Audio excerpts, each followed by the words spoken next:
بسم اللہ الرحمن الرحیم ولا بد فی کل من تلک المحصورات الاربع، اور ان محصورات میں اربع میں سے ہر ایک میں ضروری ہے من امر ایسے امر کا ہونا یبین جو بیان کرے کمیت افراد الموضوع موضوع کے افراد کی مقدار کو، یسمى ذلك الامر اس نام رکھا جاتا ہے اس امر کا بالسور سور اخذ من سور البلد جس کو لیا گیا ہے سور البلد سے، اس کما ان سور البلد اس لیے کہ جس طرح شہر کی فصیل محیط بھی احاطہ کرنے والی ہوتی ہے شہر کا، کذالک ھذا الامر اسی طرح یہ امر محیط احاطہ کرنے والا ہے بما حکم علیہ من افراد الموضوع موضوع کے افراد کا جن پر حکم لگایا جاتا ہے۔ قضیہ محصورہ میں ایسے امر کا ہونا ضروری ہے جو موضوع کے افراد کی مقدار کو بیان کرے اس امر کو سور کہتے ہیں۔ قضیہ محصورہ میں ایسے امر کا ہونا ضروری ہے جو موضوع کے افراد کی مقدار کو بیان کرے اس امر کو سور کہتے ہیں۔ وجہ تسمیہ یہ ہے کہ یہ ماخوذ ہے سور البلد سے بمعنی شہر کی فصیل، تو جس طرح شہر کی فصیل شہر کا احاطہ کرتی ہے یہ امر بھی موضوع کے افراد کا احاطہ کرتا ہے جن پر حکم ہوتا ہے۔ وجہ تسمیہ یہ ہے کہ یہ ماخوذ ہے سور البلد سے بمعنی شہر کی فصیل، تو جس طرح شہر کی فصیل شہر کا احاطہ کرتی ہے یہ امر بھی موضوع کے افراد کا احاطہ کرتا ہے جن پر حکم لگایا جاتا ہے، اس لیے اس کو سور کہتے ہیں۔ فسور الموجبۃ الکلیۃ پس موجبہ کلیہ کا سور ہوا کل وہ کل ہے، ولام الاستغراق اور لام استغراق ہے، وما یفید معناہما اور وہ ہے جو ان دونوں کے معنی کا فائدہ دے، من ای لغۃ کانت خواہ کسی بھی لغت سے ہو، وسور الموجبۃ الجزئیۃ اور موجبہ جزیہ کا سور بعض اور واحد ہے، وما یفید معناہما اور وہ ہے جو ان دونوں کے معنی کا فائدہ دے، وسور السالبۃ الکلیۃ اور سالبہ کلیہ کا سور لا شیء لا واحد ہیں، ونظائرہما اور ان دونوں کے نظائر ہیں، وسور السالبۃ الجزئیۃ اور سالبہ جزیہ کا سور ہوا لیس بعض وہ لیس بعض ہے اور بعض لیس ہے، ولیس کل اور لیس کل ہے، وما یرادفھا اور وہ الفاظ ہیں جو ان کے مرادف ہوں۔ موجبہ کلیہ کا سور کل لام استغراق اور جو ان کے ہم معنی ہو خواہ کسی بھی زمان میں، جیسے ہر انسان جاندار ہے۔ موجبہ جزیہ کا سور بعض اور واحد اور ان کے ہم معنی ہیں، جیسے بعض الحیوان انسان۔ سالبہ کلیہ کا سور لا شیء لا واحد وغیرہ ہیں، جیسے لا شیء من الانسان بحجر۔ سالبہ جزیہ کا سور لیس بعض لیس اور لیس کل اور ان کے ہم معنی ہیں، جیسے لیس بعض الحیوان انسان۔ موجبہ کلیہ کا سور کل لام استغراق اور جو ان کے ہم معنی ہوں خواہ کسی بھی زبان سے، جیسے ہر انسان جاندار ہے۔ موجبہ جزیہ کا سور بعض اور واحد اور ان کے ہم معنی ہیں، جیسے بعض الحیوان انسان۔ سالبہ کلیہ کا سور لا شیء لا واحد وغیرہ ہیں، جیسے لا شیء من الانسان بحجر۔ سالبہ جزیہ کا سور لیس بعض لیس اور لیس کل اور ان کے ہم معنی الفاظ ہیں، جیسے لیس بعض الحیوان انسان۔ وتلازم الجزئیۃ اور یہ لازم ہے جزئیہ کو۔ اعلم جان تو ان القضایا المعتبرۃ فی العلوم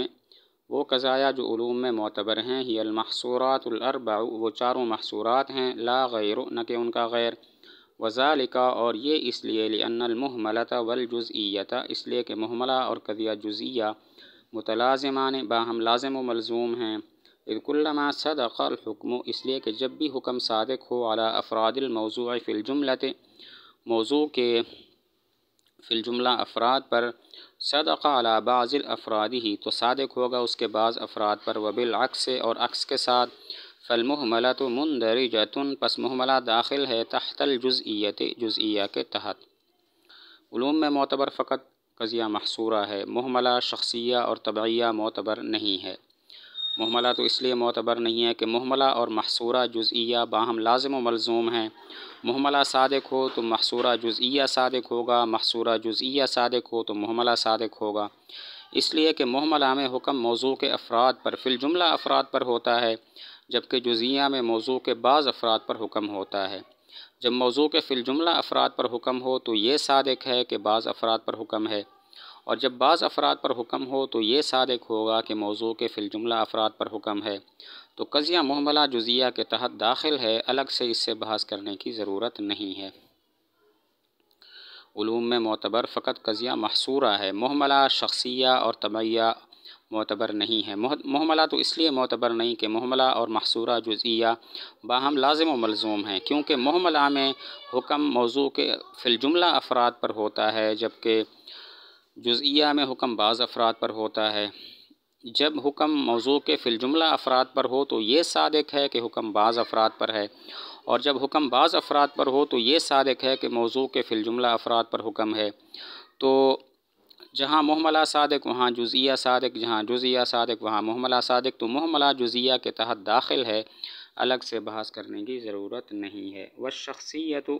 اور قضیہ شخصیہ لا یبحث عنہا، اس سے بحث نہیں کی جاتی، بخصوصہا، اس کی خصوصیت کے ساتھ، لأنہ لا کمال فی معرفت الجزئیات، اس لیے کہ کوئی کمال نہیں جزئیات کی معرفت میں، لتغیرہا، بوجہ ان کے متغیر ہونے کے، وعدم ثباتہا، اور بوجہ ان کے غیر ثابت ہونے کے، بل انما یبحث عنہا، بلکہ نہیں ہے سوائے اس کے کہ اس سے بحث کی جاتی ہے، فی ضمن المحصورات، ان محصورات کے ضمن میں، التی یحکم فیہا، کہ جن میں حکم لگایا جاتا ہے، علی الاشخاص اجمالا، افراد پر اجمالی طور پر۔ قضیہ شخصیہ علوم میں معتبر اس لیے نہیں کہ قضیہ شخصیہ سے بھی خصوصیت کے ساتھ خاص طور پر بحث نہیں کی جاتی، کیونکہ قضیہ شخصیہ میں جزیات ہوتی ہیں، اور جزیات کی معرفت میں کوئی کمال نہیں ہے، کیونکہ جزیات متغیر اور غیر ثابت ہوتی ہیں۔ ہاں قضیہ شخصیہ میں بحث ان محصورات کے ضمن میں ہو جاتی ہے جن میں افراد پر حکم اجمالاً ہوتا ہے، تو اسی وجہ سے قضیہ شخصیہ بھی علوم میں معتبر نہیں ہے۔ قضیہ شخصیہ علوم میں معتبر اس لیے نہیں کہ خاص طور پر قضیہ شخصیہ سے بحث نہیں کی جاتی، کیونکہ شخصیہ میں جزیات ہوتی ہیں، اور جزیات کی معرفت میں کوئی کمال نہیں، کیونکہ جزیات متغیر اور غیر ثابت ہوتی ہیں۔ ہاں شخصیہ سے بحث ان محصورات کے ضمن میں ہوتی ہے جن میں افراد پر حکم اجمالاً ہوتا ہے، اسی وجہ سے قضیہ شخصیہ بھی علوم میں معتبر نہیں ہے۔ والتبعیۃ، اور قضیہ تبعیہ لا یبحث عنہا فی العلوم اصلا، اس سے بحث نہیں کی جاتی علوم میں بالکل، فإن التبائع الکلیۃ، اس لیے کہ تبائع کلیہ من حیث نفس مفہومہا، ان کے نفس مفہوم کے لحاظ سے، کما ہوا موضوع التبعیۃ، جس طرح کہ قضیہ تبعیہ کا موضوع ہیں، لا من حیث تحققہا،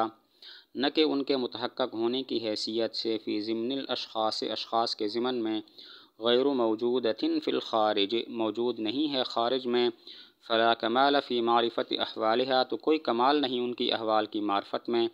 فانحصر القضایا المعتبرۃ، پس منحصر ہو گئے معتبر قضایا، فی المحصورات الاربع، چاروں محصورات میں۔ قضیہ تبعیہ علوم میں اس لیے معتبر نہیں کہ اس سے تو علوم میں بالکل بحث نہیں ہوتی، کیونکہ تبائع کلیہ کے دو اعتبار ہیں، نفس مفہوم کا اعتبار اور افراد کے ضمن میں خارج میں متحقق ہونے کا اعتبار۔ نفس مفہوم کے اعتبار سے یہ قضیہ تبعیہ کا موضوع ہیں، لیکن خارج میں موجود نہیں، افراد کے ضمن میں متحقق ہونے کے اعتبار سے خارج میں موجود ہیں، لیکن قضیہ تبعیہ کا موضوع نہیں ہے، لہذا ان کے احوال کی معرفت میں بھی کوئی کمال نہیں ہے، ان سے بحث نہیں کی جاتی۔ قضیہ تبعیہ علوم میں معتبر اس لیے نہیں ہے کہ اس سے تو علوم میں بالکل بحث نہیں کی جاتی، کیونکہ تبائع کلیہ کے دو اعتبار ہیں، نفس مفہوم کا اعتبار اور خارج میں اپنے افراد کے ضمن میں متحقق ہونے کا اعتبار۔ نفس مفہوم کے اعتبار سے قضیہ تبعیہ کا موضوع ہیں، لیکن خارج میں موجود نہیں، افراد کے ضمن میں متحقق ہونے کے اعتبار سے خارج میں موجود ہیں، لیکن قضیہ تبعیہ کا موضوع نہیں ہیں، تو ان کے احوال کی معرفت میں بھی کوئی کمال نہیں ہے، اسی وجہ سے